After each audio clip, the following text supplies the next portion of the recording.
प्रिय परीक्षार्थियों, मैं पुनः आपके आग्रह पर समग्र हिंदी के YouTube चैनल पर उपस्थित हुआ हूँ। यद्यपि मैंने हिंदी साहित्य के प्रारंभ से लेकर और आधुनिक काल तक अनेक विवेचन किया है, जिसे आपने पढ़कर मुझसे अनेक प्रश्न भी पूछे और पुनः आपने अनुरोध किया कि कृपया उसको रिवाइज कर दें, किस एपिसोड में के किस भाग में क्या है यह संक्षेप में बता दें। तो इसको देख के मैं जो अध्ययन करना चाहता हूं उस एपिसोड को खोल के तुरंत मैं पढ़ लूँगा। इसलिए मैं आज आपके समक्ष उपस्थित हूं और सबसे पहले मैं आपको यह भी बताना चाहता हूं कि भक्ति काल के विषय में ज़्यादा लोगों ने मुझसे पूछा है, प्रश्न किया है, लेकिन प्रिय परीक्षार्थियों, जो भी मैंने आपको नोट्स दिए हैं या जो भी मैंने आपको वक्तव्य दिया है, उन सब में जो उद्धरण दिया है वह विशेष महत्वपूर्ण है, क्योंकि अंक उद्धरण लिखने से ही मिलता है। और आप अधिक से अधिक सफल हों, अधिक से अधिक अंक प्राप्त करें, प्रतियोगी परीक्षाओं में आप पूर्णतया सफल हों, इसलिए ही मैंने इस हिंदी साहित्य के विवेचन को विस्तार दिया है। अब मैं आपको बताता हूं कि प्रारंभ से लेकर, प्रारंभ में तो भूमिका है, फिर उसके बाद दूसरे और तीसरे एपिसोड में मैंने हिंदी का उद्भव तथा हिंदी का इतिहास लिखने वालों का पूरा विवरण दिया है। अगले तीसरे एपिसोड में साहित्य का अर्थ क्या है, क्योंकि विपुल मात्रा में साहित्य मिलता है, उसमें हिंदी साहित्य के अंतर्गत किसको किसको रखा जाए इसका विवेचन। उसके उपरांत उसी में काल विभाजन और नामकरण की समस्या पर भी विचार किया गया है विभिन्न विद्वानों के मतों के द्वारा। अगले एपिसोड में फिर आदिकालीन समग्र साहित्य का वर्गीकरण, और इसी के साथ साथ जो चौथा एपिसोड है वो मैं बताना भूल गया, उसमें भक्ति काल, रीति काल और आधुनिक काल के नामकरण का विवेचन है। पांचवें में आदिकाल का विवेचन है समग्र साहित्य का, उसका विभाजन या वर्गीकरण कहें, वर्गीकरण किया गया है लौकिक साहित्य और धार्मिक साहित्य में। और उसके उपरांत आदिकालीन सामग्री का समस्त विवेचन अलग अलग खंडों में किया गया है, जैसे क्रमबद्ध रूप में सिद्ध साहित्य का सबसे पहले, उसके बाद अगले एपिसोड में नाथ साहित्य, उसके अगले एपिसोड में जैन साहित्य, पुनः लौकिक साहित्य में अमीर खुसरो, विद्यापति, रासो साहित्य, डिंगल और पिंगल का क्या अर्थ है, और पृथ्वीराज रासो का 13वें भाग में विवेचन विस्तार से किया गया है। आदिकाल के विषय में आपको पढ़ना है तो इतनी सामग्री मैंने आपको प्राप्त कराई है, उसमें से अवश्य अध्ययन करें।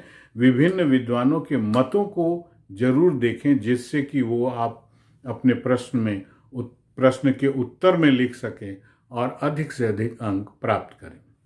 अनेक प्रश्नावलियां मैंने दी, कितने प्रकार के प्रश्न बन सकते हैं, और भी अधिक प्रश्न बन सकते हैं, हमने कुछ ही दिया है।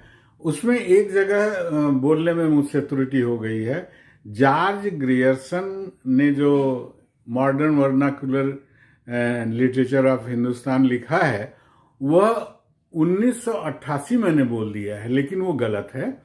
100 साल आगे मैं बढ़ गया, वह है 1888। ठीक है। भक्ति काल के विषय में विस्तार से थोड़ा सा बताना चाहते हैं कि कहाँ पर क्या है। पहले 2 एपिसोड में 14 और 15 में, तो भक्ति काल का उद्भव, उसकी क्या परिस्थितियां थी उनके विषय में बताया है और विस्तार से बताया है। उसको आपको अवश्य अध्ययन करना चाहिए, क्योंकि उससे ही भक्ति की संपूर्ण पूर्व पीठिका बनती है और विभिन्न विद्वानों ने क्या क्या अपना मत दिया। रामचंद्र शुक्ल का मत क्या था, हजारी प्रसाद द्विवेदी का था, क्या हुआ, किसकी वजह से ये उत्पन्न हुआ, ये विभिन्न विद्वानों ने अपने अपने विचार दिए। एक तथ्य और सबसे बड़ा है कि भक्ति का आविर्भाव किन लोगों की वजह से हुआ। उत्तर भारत में वह रामानंद से आई, रामानंद ले आए। तो ये आप जानते हैं, प्रसिद्ध भी है, भक्ति द्राविण उपजी लाए रामानंद, प्रगट किया कबीर ने सप्तदीप नवखंड। अगले अध्याय में अर्थात 16 के बाद इनका शुरू होता है। कुल मिलाकर 29 एपिसोड इसमें हैं और 29 एपिसोड को 25 के उपभाग मैंने करके लिख दिया है। तो कहने का तात्पर्य है कि समग्र आपको पढ़ना है, जानना है कबीर के विषय में, जो निर्गुण मार्गी थे उनके विषय में, फिर उसके बाद जायसी जो प्रेमाश्रयी शाखा के संत माने जाते हैं, जिनकी रचना पद्मावत है, उसके विषय में। उसके उपरांत सगुण मार्गी राम भक्त तुलसीदास के विषय में विशद विवेचन है।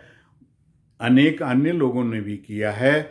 जहां से जो मैटर मिले आप उसके अगर नोट्स बना लेते हैं, मेरे एपिसोड को देखकर, अन्य के एपिसोड को देखकर, तो आपके लिए बहुत अच्छा होगा। हालांकि मैंने समग्र रूप से तुलसी के साहित्य का विवेचन किया है, जो दीर्घ उत्तरीय, लघु उत्तरीय और वस्तुनिष्ठ प्रश्नों में, ऑब्जेक्टिव टाइप प्रश्नों में, सब जगह वो आपको मदद करेगा। फिर उसके उपरांत सूर का विशद विवेचन है, सूरदास के बारे में, विनय के पद, सख्य भाव के पद, वात्सल्य के पद इसी में विवेचित हैं, विस्तार से विवेचित हैं।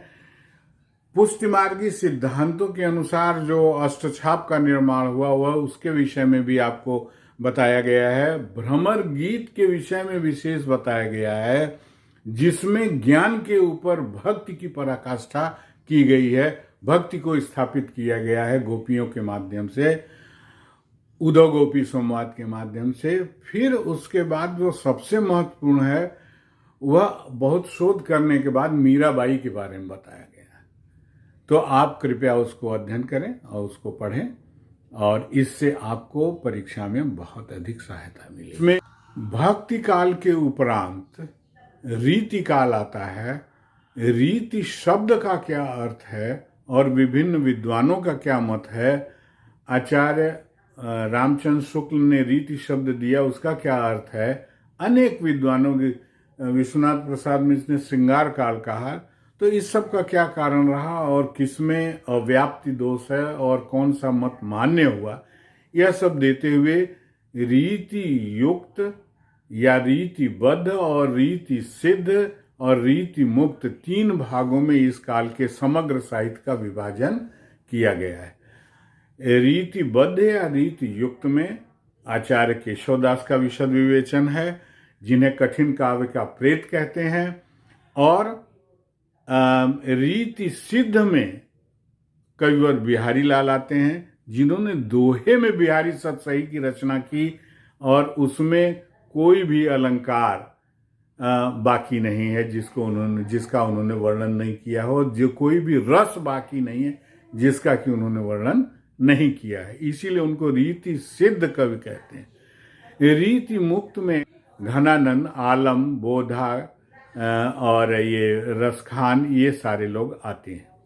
इसके उपरांत सर्वाधिक जो प्रसिद्ध कवि वीर रस के हुए वह थे कविवर भूषण, जिन्होंने विविध छंदों में वीर रस की कविता की, जबकि रीतिकाल घनघोर श्रृंगारिक युग था। ऐसे में उनका एक अन्यतम महत्व है, अलग महत्व है। रीतिकाल के उपरांत आधुनिक काल हिंदी साहित्य के लिए एक अभूतपूर्व घटना है। कारण यह कि अब तक पद्य साहित्य ही विकसित हुआ था। गद्य साहित्य व्यवस्थित रूप से नहीं मिलता है, यद्यपि मैंने उसका इतिहास थोड़ा सा आधुनिक काल में बताया है 26वें एपिसोड में। 26 से लेकर अंत तक सारे एपिसोड आधुनिक काल पर अलग अलग लिखे गए हैं। भारतेंद्र हरिश्चंद्र हिंदी साहित्य के लिए वरदान साबित हुए, जिन्होंने गद्य की विविध विधाओं को जन्म दिया। उनके यहाँ गोष्ठी साहित्यकारों की लगती थी, जिनके द्वारा गद्य की विविध विधाएं जैसे लेख, निबंध, उपन्यास, नाटक, कहानी, सब कुछ विद्वानों के द्वारा उत्पन्न हुआ, लेखन किया गया।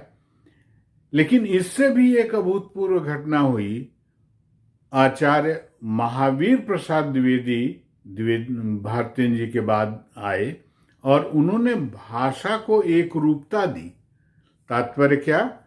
भारतेंद्र जी के समय पद्य की भाषा ब्रज भाषा थी और गद्य की भाषा खड़ी बोली हिंदी थी। लेकिन सबसे महत्वपूर्ण काम आचार्य महावीर प्रसाद द्विवेदी ने किया, जिन्होंने गद्य और पद्य की एक ही भाषा मानी और हिंदी साहित्य का मानकीकरण अर्थात व्याकरण सम्मत उसे बनाया।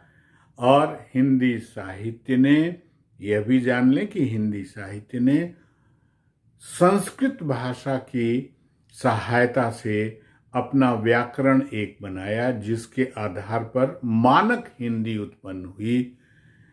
यह आचार्य महावीर प्रसाद द्विवेदी के समय की बहुत बड़ी घटना है। इसी के बाद गद्य का विकास उपन्यास, कहानी, निबंध आदि, आलोचना, एकांकी आदि में अलग अलग हुआ। नाटकों में भी, नाटक और एकांकी में भी अलग अलग हुआ। इन सब का विवेचन किया गया है।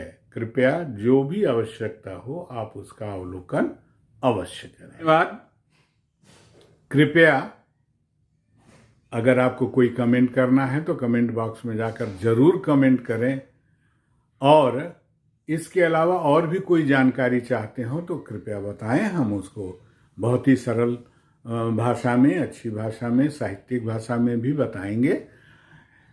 यदि आपने अभी तक सब्सक्राइब नहीं किया है तो मेहरबानी करके सब्सक्राइब करें, लाइक करें और शेयर करें। बहुत बहुत धन्यवाद।